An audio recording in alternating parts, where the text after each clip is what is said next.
এই যে হত্যাকাণ্ড এটা চরম আকারে পৌঁছে গেছে। কেন পৌঁছে গেছে?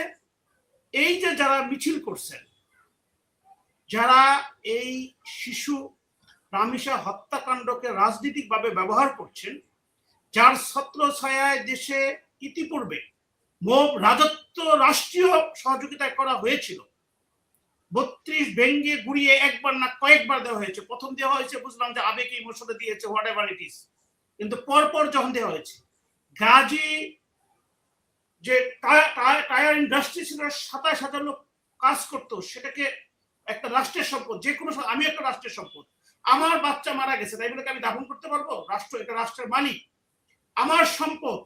এখানে বলা আছে কনস্টিটিউশনে যে আলটিমেটলি রাষ্ট্র মালিক হবে। যখন মালিকানা গন্ডগোল হতে হবে অথবা কেউ যদি আসামি হয়, যদি এটা করা হয় রাষ্ট্রের অনুকূলে, সেটাকে বাজেয়াপ্ত করা হবে। তাহলে যেখানে সবকিছুর মালিক রাষ্ট্র, সেইখানে এই মোব রাজত্ব কায়েম এবং মোব রাজত্ব কায়েমের এইখান থেকে যারা বেনিফিশিয়ারি অথবা সুবিধাভোগী, তারা আজকে এই দাবি তুলছে এবং এটা করছে। এখন আপনার প্রথম কোশ্চেন থেকে আসি, যেটা নিয়ে আমি অত্যন্ত দুঃখজনক ভাবে বলি যে এটা জামাত উলঙ্গ ভাবে একটা রাজনীতি করছে।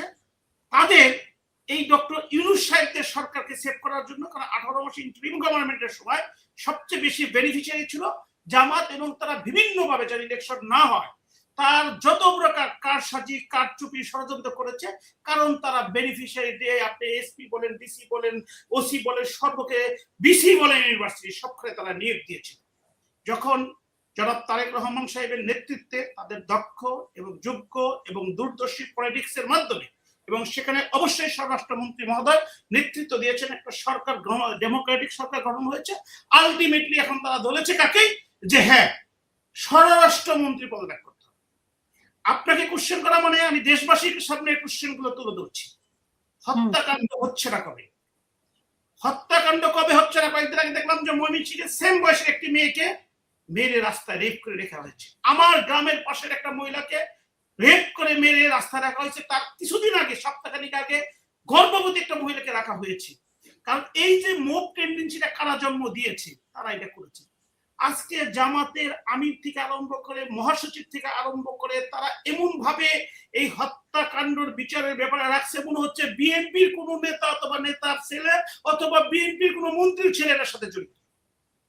প্রশ্ন হচ্ছে, একজন আইনজীবী হিসাবে আপনাকে কোশ্চেন করি, আপনাকে কোশ্চেন করা মানে দেশবাসীকে আমি কোশ্চেন করছি, রাষ্ট্রের দায়িত্ব কি? ন্যায় বিচারকে নিশ্চিত করা। সেটা অপরাধী হলেও অপরাধী যে সে অপরাধী, সে যেন বুঝতে পারে পরিপূর্ণভাবে যে তাকে এই অপরাধের জন্য তার এই সর্বোচ্চ শাস্তি, এই শাস্তি দেওয়া হলো। সেও যদি কোনো ক্রমে ওই শাস্তির কাঠগড়ায় দাঁড়িয়ে বলে না যে আমাকে আরেকটা হত্যাকাণ্ডের স্বীকার করতে হলো, এ হচ্ছে রাষ্ট্রের কাজ। এখন মাননীয় স্বরাষ্ট্রমন্ত্রী সেই দায়িত্বটা, সেই কথাটাই যথাযথভাবে বলেছে। এখন দুঃখজনক হলো, খুবই সত্য, রামিসার বয়সের আমার মেয়েটা আপনি দেখেছেন। যখন রামিসাকে দেখেছি, প্রত্যেকটা পিতার আপনার হৃৎপিণ্ড কেঁপে উঠেছে। প্রত্যেকটা পিতা, যতই নির্মম হোক না কেন, ওই যে খুনিরা তার সন্তানদেরকে মেরেছে, ও যদি বেঁচে থাকতো ওর হৃদয় রক্তক্ষরণ হতো। এখন যখনই এই রামিসার হত্যাকাণ্ডটা দেখে আমি, আমার ওয়াইফ, আমরা কোশ্চেন করি আমার সন্তানটা নিরাপদ কোথায়। এটা একটা জাতীয় নিরাপত্তার বিষয়, একটা উদ্বিগ্নের বিষয়। সেখানে আমরা সবাই একসাথে, সব রাজনৈতিক দল একসাথে। কিন্তু প্রশ্ন হচ্ছে, জামাতের যে ভূমিকাটা, সেটা অত্যন্ত দুঃখজনক। এটা যদি বিএনপির নেতা জড়িত থাকতো, নেতার সন্তান জড়িত থাকতো, বিএনপির কোনো অ্যাক্টিভ কর্মী জড়িত থাকতো, যে বিএনপি, তাহলে ওনারা যেটুকু বলতেছে যে হ্যাঁ বিএনপি সামহাও এদেরকে বাঁচিয়ে দিবে। যে খুন করেছে আর যে খুনের সহযোগী, তারা হাজবেন্ড ওয়াইফ, তারা একদম যেটা আপনাদেরকে বলা হয় পারভার্টেড, সাইকো। আমরা যেটা বলি সাইকো, সাইকো না হলে সুস্থ একটা মানুষ কোনোভাবে এইভাবে একটা মানুষকে মারতে পারে না। আরেকটা বিষয় আপনি দেখতে হবে, এই সাইকো খুনির পিছে কিন্তু ওই রকম কোনো মহান শক্তি, বড় শক্তি, অথবা রিচ ফ্যামিলির লোক, অথবা কোনো রাজনৈতিক সংগঠন, কোনো সংগঠন, কেউই কিন্তু তার পিছে নাই। বরং সে একটা নেশাখোর। এবং আমার বিশ্বাস সে একটা লয়ার পাবে না, লয়ার ইচ্ছা থাকলেও তাকে কষ্ট দিতে পারবে না, লয়ারের ফিস দিতে পারবে না। সেই রকম একটা ঘটনাকে কেন্দ্র করে যেভাবে জামাত মারগোল করছে, স্বরাষ্ট্রমন্ত্রীর পদত্যাগ চাচ্ছে, এটা দেশের মানুষ মনে করছে তাদের ওই যে কিছুদিন আগে যারা আমার ভাই রবি ভাই জিজ্ঞেস করলো যে আশরাফ ভাইকে দেখলাম কি একটা মামলা করেছে। হত্যা দুই প্রকার, একটা ব্যক্তি দ্বারা যারা আমিষাকে হত্যা করা হয়েছে, আর একটা রাষ্ট্র দ্বারা। শহীদ প্রেসিডেন্ট জিয়াউর রহমান, রবিবার নেতা, 1979-এ এই দেশে এই টিকার ব্যবস্থা করেছেন। বেগম খালেদা জিয়া সরকার বারবার চলে গেছে, এরশাদের সরকার এবং শেখ হাসিনা সরকার, কেউ কখনো এখানে হাত দেয় নাই, কারণ তাদের ইফিসিয়েন্সি, তাদের অ্যাকুরেসি এবং কস্ট ইফিসিয়েন্সি থেকে ইউনিসেফের কাছ থেকে নিয়ে আসা হয়েছিল। সেটাকে এই স্বার্থান্বেষী এই জামাত ইউনুসকে চয়েস করতে জামাত ছিলি, এই ইউনুসকে চয়েস করতে সোনার মাংস পর্যন্ত আনছে তারা।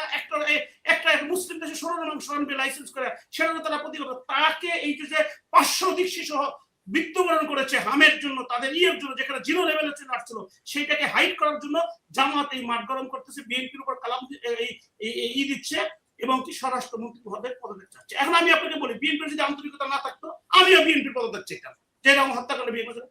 একটা দেশের মাননীয় প্রধানমন্ত্রী, উনি ওর বাবা রামিসার বাবা যেতে চেয়েছিল, উনি বলছে না যেতে যান, আমি আপনার কাছে আসবো, তৎক্ষণাৎ চলে গিয়েছে। একটা দেশের স্বরাষ্ট্রমন্ত্রী চলে গিয়েছেন, একটা দেশের আইনমন্ত্রী চলে গিয়েছেন, একটা দেশের যে পাওয়ার বিএনপি, তার সমস্ত নেতা কর্মী, সমস্ত অঙ্গ সংগঠন, তারা এটার সাথে যাতে নিশ্চিত হয়। এখন যদি ওই যে ইউনূস সরকার, বিএনপি জামাতের আগের সরকারের মতো যদি ওই ৩২ নাম্বার ভাঙার মতো তার হাতে তুলে দেওয়া হয়, বিএনপি সরকার কি তখন কোনো ন্যায়সঙ্গত সরকার হবে? এই সরকার কি ন্যাশনাল ইন্টারন্যাশনাল কোনো গ্রহণযোগ্যতা পাবে? আর যদি জামাতের এই পাদে ফা দেয়, তাহলে বিএনপি কখনো ন্যায় বিচার নিশ্চিত করতে পারবে? জামাত চাচ্ছে বিএনপিকে এই বিভিন্ন ভাবে চাপ প্রয়োগ করে দেশের মানুষের মধ্যে একটা অস্থিতিশীল পরিবেশ সৃষ্টি করে বিতর্কিত করার জন্য। যদি ওনারা দায়িত্বশীলতা না যেত, তার একটা কথা ছিল। আরেকটা কথা ছিল যে বিএনপির কোন নেতা কর্মী যদি এর সাথে জড়িত থাকে, একটা কথা ছিল। আমি শুধু যদি এটা রবিবারের কথা, তারপর আমি বলি আমি দেশের একজন নাগরিক। আওয়ামী লীগ আগে করতাম, বাদ দিয়েছি, আমার যতটুকু বিবেকে ধরবে সেটা আমি করবো, সেটা কার পক্ষে গেল I don't care that is.